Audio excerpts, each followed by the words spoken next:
तो हेलो दोस्तों, बेसी नर्सिंग वाले कैसे हैं आप लोग। आई होप बढ़िया नहीं होंगे, क्योंकि आंसर की ही वैसे आई है आप लोगों की। तो अब क्या करें, हमारी भी बहुत ही कम नंबर आए, 100 में से 87, मतलब 100 हम कर आए थे, उसमें 87 हमको मिले हैं। हम बहुत ही परेशान हैं।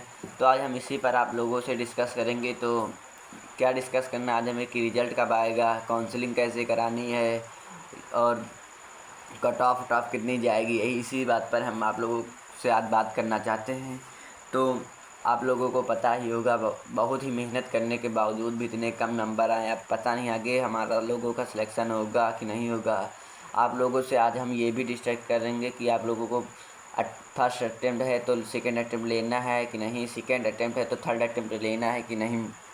इसी सब पर हम आप लोगों से चर्चा करेंगे।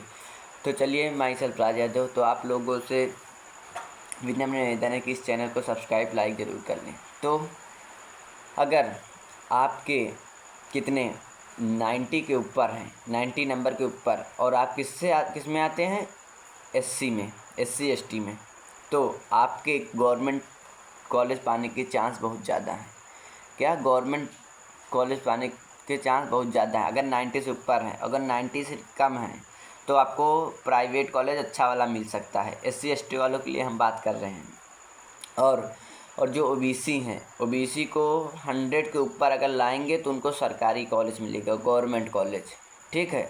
और 90 के ऊपर लाएंगे तो प्राइवेट मिलेगा, क्योंकि अब कॉलेज ज़्यादा है नहीं। अगर नए कॉलेज खुल जाते हैं तो आप लोगों के लिए बल्ले ही बल्ले हो जाएंगी, इसलिए आप लोग समझिए।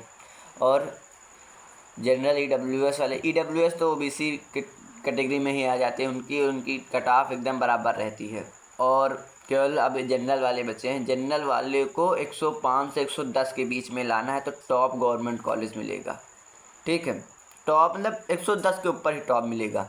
और केजीएमयू तो हमें लगता है 114-15 के आसपास आप लोगों को मिलेगा। सबको उतारे हैं। अगर ओबीसी वाले 110 के उस पार जा रहे हैं तो उनको शायद केजीएमयू मिल जाए। जनरल वाले 115 के पास आ रहे हैं तो उनको शायद मिल जाए। तो इसी तरह के आप लोगों को मिलेंगे। और हाँ, आप लोगों का रिज़ल्ट आने वाला है। आप लोगों का रिज़ल्ट आएगा 14 तारीख को। 14 तारीख से पहले 1-2 दिन पहले, या 14 तारीख के बाद नहीं आएगा, उससे पहले ही आ सकता है, ठीक है। और अब अभी आप लोग जान रहे, पेपर देने के बाद वहाँ आजमगढ़ में रूम नंबर 5, 7, 9 में कितनी धांधली, मतलब इतनी चीटिंग हुई है कि बच्चे परेशान हो रहे हैं। क्या करें क्या ना करें।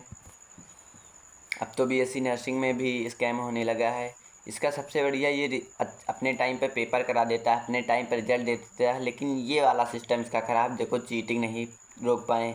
चलिए, अब इसका क्या ही हम लोग कर सकते, बहुत ही ऑब्जेक्शन लगाए हैं। और हाँ, ऑब्जेक्शन बात है, हम लोगों का पेपर वो ले लेते हैं। ऐसा कोई बहुत 90% पेपर में पेपर आपको वापस कर देते हैं, लेकिन इसमें पेपर ले लेते हैं और बाद में आंसर की भेजते हैं तो कहते हैं ऑब्जेक्शन लगाना हो लगा लो। ये तो मतलब कि वैसे जब पेपर ही नहीं तो किस पर ऑब्जेक्शन लगाए। कौन सा हमको ऑब्जेक्शन लगाना था, कौन सा क्वेश्चन याद ही नहीं है।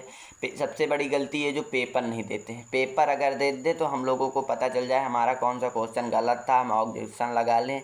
ऑब्जेक्शन देने का कोई मतलब ही नहीं, हम लोग लगा ही नहीं पाएंगे। मतलब कि बहुत, अब क्या ही कहूँ, ये सब लोग तो बहुत।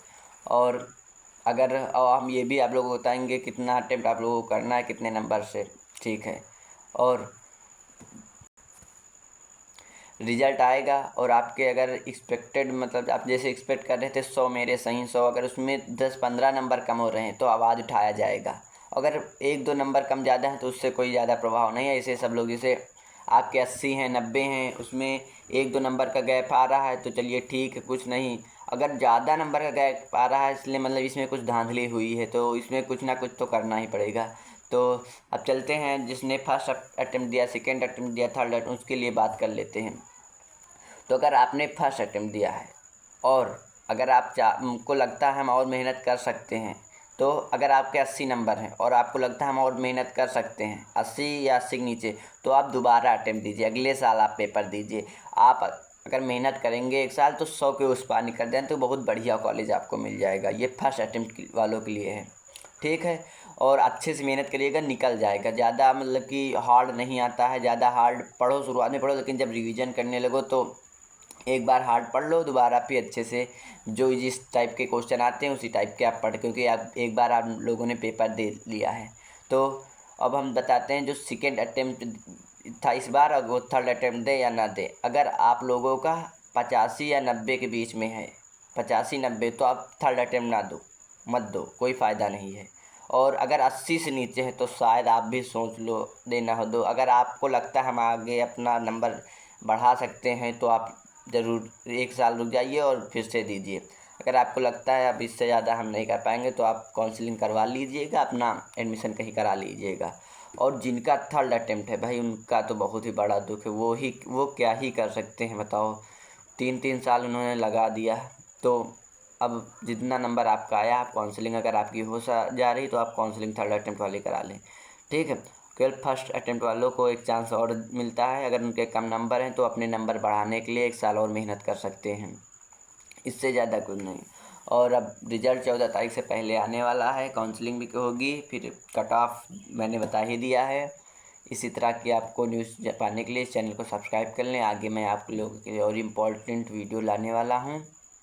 और मेरे 87 नंबर हैं, 100 नंबर मुझे लगता है मैंने सही किया था, 120 में 100, लेकिन 87। अब देखो रिज़ल्ट आ रहा है क्या आता है। तो आंसर की इतनी गलत आई है, क्या ही करें हम लोग। चलिए, दुख है।